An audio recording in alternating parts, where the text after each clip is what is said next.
صلاۃ والسلام علیک یا رسول اللہ، صلاۃ والسلام علیک یا سیدنا رسول اللہ وعلی آلہ وصحبہ اللہ۔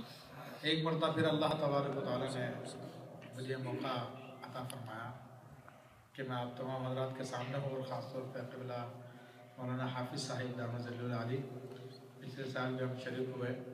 اللہ تبارک و تعالیٰ انہیں برکت عطا فرمائے، فضل فرمائے، کرم فرمائے، ان کے علم و عمل میں اضافہ فرمائے۔ تو چونکہ یہ میلاد شریف کی محفل کہہ لیجیے، 11ویں شریف کی محفل کہہ لیجیے، ذکر اللہ تبارک و تعالیٰ ہی کا کرنا ہوتا ہے، تو میں نے اس حوالے سے سورۃ الکہف کی آیت نمبر 110 کا ایک حصہ تلاوت کیا۔ تو میں چاہوں گا کہ ہم اس آیت طیبہ پہ کچھ غور کریں، اور یہاں سے اٹھیں تو کچھ سیکھ کر اٹھیں، کچھ جان کر اٹھیں، کچھ اصلاح ہمارے ساتھ ہو جائے۔ آیت طیبہ میں اللہ تبارک و تعالیٰ نے ارشاد فرمایا، قل اے حبیب صلی اللہ علیہ وسلم آپ فرما دیجئے، انما انا بشر مثلکم، میں تو بس تمہارے جیسا ایک بشر ہوں، یوحا الیہ، مجھ پر وحی کی جاتی ہے۔ یہ آیت طیبہ نبی علیہ السلام کی مکمل نعت ہے۔ سبحان اللہ۔ آپ علیہ السلام کی اللہ تبارک و تعالیٰ نے اس میں بہت زبردست تعریف بیان فرمائی ہے، چونکہ اس آیت طیبہ کے ظاہری الفاظ دیکھ کر ظاہر بھی نگاہیں جو صرف سطحی علم رکھتے ہیں، وہ حضور علیہ السلام کے مقام و مرتبہ کو سمجھنے کے بجائے معاذ اللہ اس آیت طیبہ کو بیان کر کے کہتے ہیں کہ وہ تو ہمارے جیسے ہی ہیں، استغفر اللہ ان میں تو کوئی فرق نہیں ہے، استغفر اللہ، وہ تو اللہ فرما رہا ہے کہ آپ کہہ دیجئے کہ میں تو تمہارے جیسا بشر ہوں۔ تو یہ عموماً لوگ کرتے ہیں یہ کام۔ کیا اس آیت طیبہ کا یہی مطلب ہے؟ یہ آیت طیبہ اللہ نے کیوں نازل فرمائی؟ پھر جو اللہ نے فرمایا کہ یوحا الیہ، مجھ پہ وحی کی جاتی ہے، اس سے کیا فائدہ حاصل ہوتا ہے؟ تو ان باتوں پر ہم تھوڑا سا غور کرتے ہیں، توجہ طلب باتیں ہیں۔ دیکھیے یہ آیت طیبہ نازل کرنے کا مقصد کیا تھا؟ اللہ تبارک و تعالیٰ نے سیدنا عیسیٰ علیہ السلام کو اپنا نبی و رسول بنا کے مبعوث فرمایا، اور اپنی قدرت کی نشانیوں میں سے چند معجزات انہیں عطا فرمائے۔ یہ کہ وہ مردوں کو زندہ فرما دیا کرتے تھے، مادرزاد اندھے ان کے ہاتھ سے صحت پا جایا کرتے تھے، کوڑی لوگ ان کو شفا ہو جایا کرتی تھی، اور لوگ گھروں میں جو بچا کے رکھتے تھے کھاتے تھے ان کی خبر دیا کرتے تھے۔ عیسائیوں نے جب سیدنا عیسیٰ علیہ السلام کے اچھا ایک اور خاص بات ہی کو بغیر باپ کے پیدا ہوئے تھے، عیسائیوں نے جو سیدنا عیسیٰ علیہ السلام کی یہ معجزات دیکھے تو ان لوگوں نے سمجھا کہ معاذ اللہ یہ خدا ہیں یا خدا کے بیٹے ہیں۔ تو وہ لوگ سیدنا عیسیٰ علیہ السلام کے چند معجزات دیکھ کر گمراہی میں مبتلا ہو گئے، اور انہیں اللہ تبارک و تعالیٰ کا شریک بنا ڈالا، اور کہنے لگے کہ جناب یہ خدا کے بیٹے ہیں، معاذ اللہ ثم معاذ اللہ۔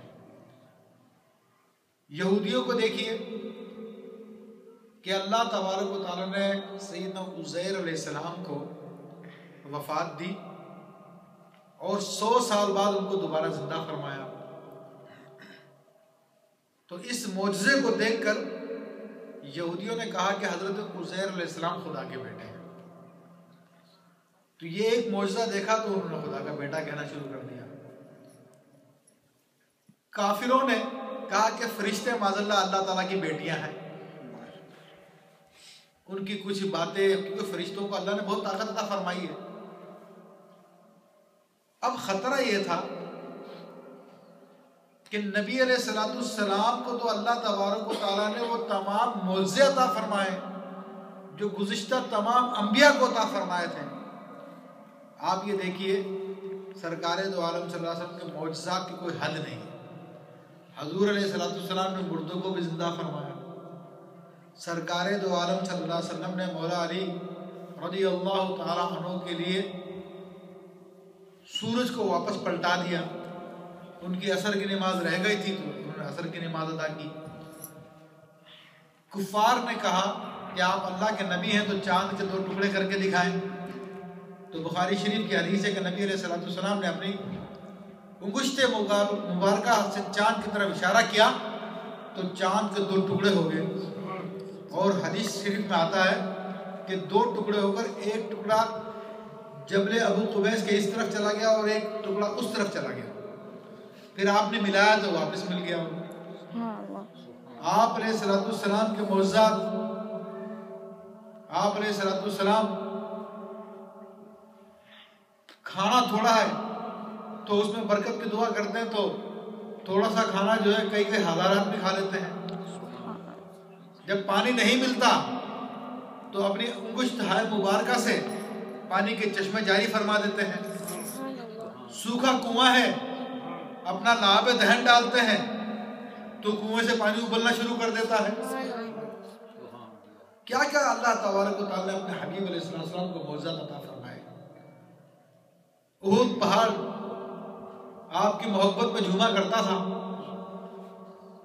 آپ علیہ السلام کی خدمت میں اعرابی آیا اور آ کر کہنے لگا کہ آپ اللہ کے سچے نبی ہیں تو درخت آپ کی گواہی دے دے. آپ نے فرمایا جاؤ درخت کو جا کے میرا پیغام دو. وہ درخت اپنے جگہ سے ہلا اور اچھلتا ہوا جس طرح ایک لنگڑا آدمی چلتا ہے ایک ٹانگ پر, آ کر رسول اللہ صلی اللہ علیہ وسلم کی خدمت میں حاضر ہو کر گواہی دی کہ میں گواہی دیتا ہوں کہ اللہ کے سوا کوئی معبود نہیں اور آپ اللہ کے رسول ہیں صلی اللہ علیہ وسلم. ابو جہل کنکریاں لے کر آیا, مٹھی میں بند تھی. کہنے لگا کہ اے محمد صلی اللہ علیہ وسلم بتا دیجئے کہ میری مٹھی میں کیا ہے. آپ نے ارشاد فرمایا میں بتاؤں یا جو تیری مٹھی میں وہ بتائے. اس نے کہا وہ بتا دے تو بڑی بات ہے. تو کنکریوں نے آپ کا کلمہ پڑھا. ایک بدو دیہاتی آیا, کہا کہ علم کی بات تو مجھے نہیں معلوم, کوئی دلیل کو تو نہیں جانتا. ہاں البتہ اس نے اپنی جھولی کھولی اور اس میں سے جو اس نے گوہ نکالی. گوہ یہ ایک بڑا جانور ہوتا ہے, صحرا میں پایا جاتا ہے. کہا یہ آپ کی گواہی دے دے تو میں آپ کو اللہ کا نبی مان لوں گا. آپ نے گوہ کو حکم دیا, گوہ نے آپ کا کلمہ پڑھ کے سنا دیا. تو آپ کے حکم پر تو ہر چیز چلتی تھی. چاند سورج آپ کے حکم پہ چلتے تھے. حضرت انس رضی اللہ عنہ فرماتے ہیں کہ سرکار دو عالم صلی اللہ علیہ وسلم جمعے کے دن منبر پر تشریف فرما ہے تو ایک دیہاتی سامنے سے آیا, بخاری شریف کی روایت ہے, اور عرض کرنے لگا حلقت المال والاموال وجعل عیال یا رسول اللہ صلی اللہ علیہ وسلم, اے اللہ کے حبیب صلی اللہ علیہ وسلم ہمارے مال مویشی ہلاک ہو گئے, ہمارے بچے بھوکے مر رہے ہیں, بارش نہیں ہو رہی ہے, آپ دعا کیجیے اللہ تعالیٰ بارش برسا دے. حضرت انس رضی اللہ عنہ فرماتے ہیں کہ سرکار دو عالم صلی اللہ علیہ وسلم نے دعا کے لیے ہاتھ اٹھائے تو مدینہ منورہ کا آسمان خالی تھا, لیکن آپ کے ہاتھ اٹھاتے ہی چاروں طرف سے بادل جمع ہونا شروع ہوئے. ابھی آپ دعا کر کر فارغ نہ ہوئے تھے, آپ کے ہاتھ نیچے نہیں آئے تھے تو بارش کے قطروں سے آپ کی داڑھی مبارکہ تر ہو گئی. کہاں آپ کا حکم نہیں چلتا. آپ علیہ الصلوۃ والسلام ارشاد فرماتے ہیں کہ وزیر آیا فی السماء وزیر آیا فی الارض, آسمانوں میں میرے 2 وزیر ہیں جبرائیل و میکائیل, زمینوں میں میرے 2 وزیر ہیں ابو بکر و عمر.